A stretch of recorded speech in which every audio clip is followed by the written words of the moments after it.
प्राचीन काल में उज्जैनी में चक्रवर्ती सम्राट विक्रमादित्य का शासन था। वे बड़े यशस्वी और इंद्र के समान पराक्रमी थे। उनकी न्यायप्रियता और पराक्रम के चर्चे दूर दूर तक प्रसिद्ध थे।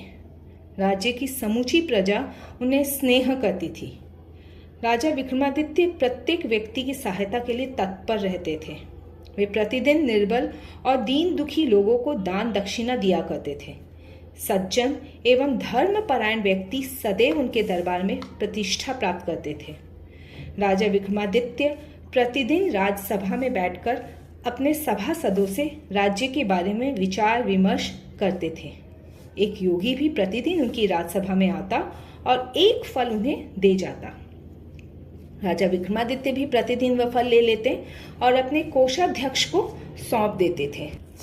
इसी तरह 10 वर्ष बीत गए। एक दिन जब वह योगी प्रतिदिन की तरह राजा विक्रमादित्य को वह फल देकर राजसभा से चला गया, तभी एक पालतू बंदर का बच्चा न जाने कहां से राजसभा में आया और राजा की गोद में बैठ गया। राजा विक्रमादित्य ने बंदर को भूखा समझकर वह फल उसे खाने को दे दिया। जैसे ही बंदर ने वह फल मुंह में रखकर तोड़ा तो उसके अंदर से एक बहुमूल्य रत्न निकलकर नीचे फर्श पर गिर गया। यह देखकर राजा विक्रमादित्य को बड़ा आश्चर्य हुआ। उन्होंने वह रत्न उठा लिया और अपने कोषाध्यक्ष से पूछा, कोषाध्यक्ष जी, योगी द्वारा लाए गए सारे फल मैं तुम्हें दे देता था, वे तुमने कहाँ रखे हैं? यह सुनकर कोषाध्यक्ष ने डरते हुए कहा, राजन, मैं रत्न भंडार को खोले बिना ही उन फलों को खिड़की के रास्ते उसमें डाल दिया करता था। यदि आप आज्ञा दें तो रत्न भंडार को खोलकर देखूं। राजा विक्रमादित्य ने उसे आज्ञा दे दी। आज्ञा पाते ही वह रत्न भंडार में गया। जब उसने रत्न भंडार खोला तो यह देखकर आश्चर्यचकित रह गया कि उन फलों की जगह वहां ढेर सारे रत्न बिखरे पड़े थे। वह तुरंत वापस आया और राजा विक्रमादित्य से बोला, राजन, वे फल तो सड़ गए हैं, लेकिन उनकी जगह वहां रत्न बिखरे पड़े हैं। विक्रमादित्य ने कहा, वहां की सारी रत्न राशियों को निर्बल, दीन दुखी और गरीब लोगों में बांट दो। अगले दिन वह योगी प्रतिदिन की तरह राजसभा में आया। उसने राजा विक्रमादित्य को फल देना चाहा, लेकिन उन्होंने फल लेने से इनकार कर दिया। बोले, हे महात्मन, तुम मुझे प्रतिदिन इतना धन देते हो, अब मैं तब तक तुम्हारा यह फल नहीं लूंगा जब तक तुम मुझे इसका कारण नहीं बताओगे।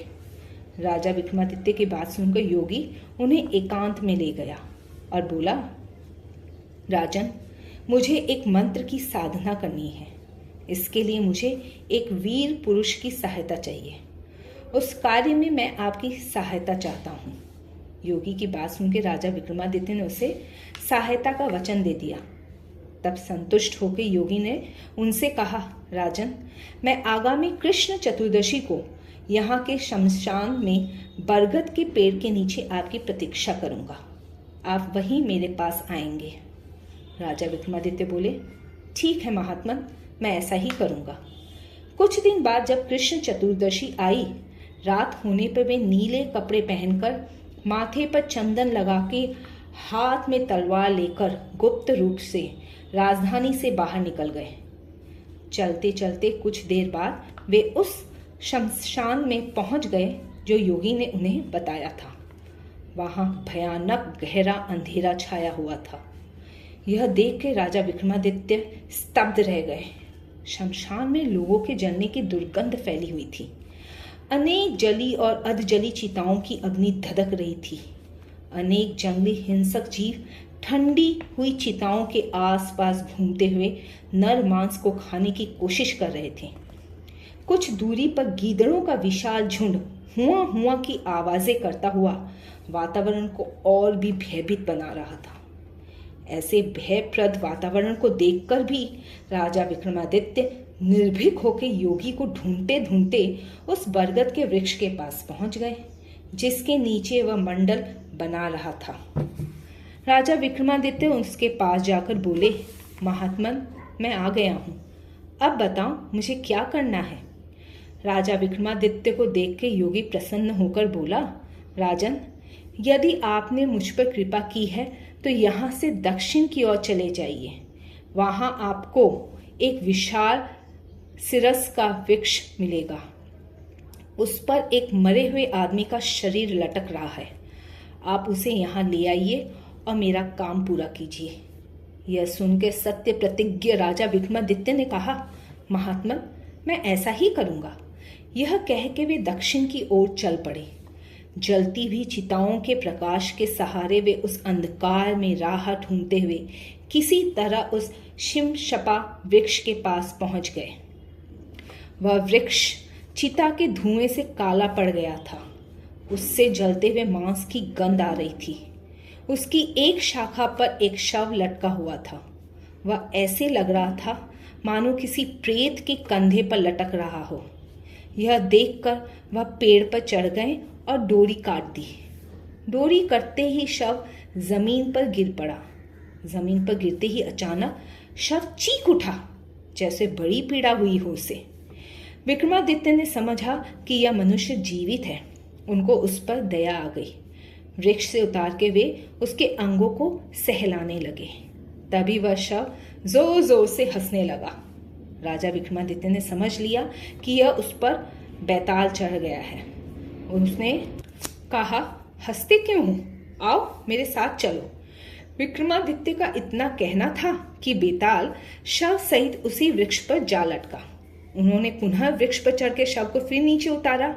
वज्र को भले ही खंडित किया जा सके, लेकिन वीरों के हृदय को विदीर्ण नहीं किया जा सकता।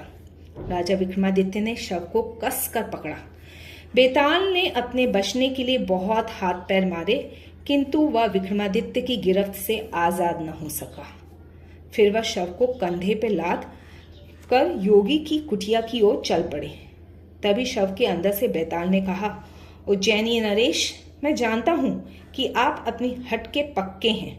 मुझे यह भी पता है कि आप मुझे ले जाकर मेरे किसी शत्रु को जरूर सौंप देंगे, किंतु रास्ता लंबा है और मंजिल दूर है। मुझे वहां तक ले जाने में आपको बहुत परिश्रम करना पड़ेगा। आपके परिश्रम को भुलाने के लिए मैं आपको एक कहानी सुनाता हूँ, किंतु मेरी एक शर्त है। विक्रमादित्य ने पूछा, कैसी शर्त? बैताल बोला, राजन, कहानी सुनाने के दौरान आप मौन धारण किए रहेंगे। अगर आप बीच में बोल पड़े तो आपके सिर के टुकड़े टुकड़े हो जाएंगे और मैं आपकी गिरफ्त से आजाद हो जाऊंगा। शर्त सुनकर विक्रमादित्य बोले, ठीक है बेटा, मुझे तुम्हारी शर्त मंजूर है। विक्रमादित्य से ऐसा आश्वासन पाकर बेताल ने उन्हें ये कहानियां सुनाई।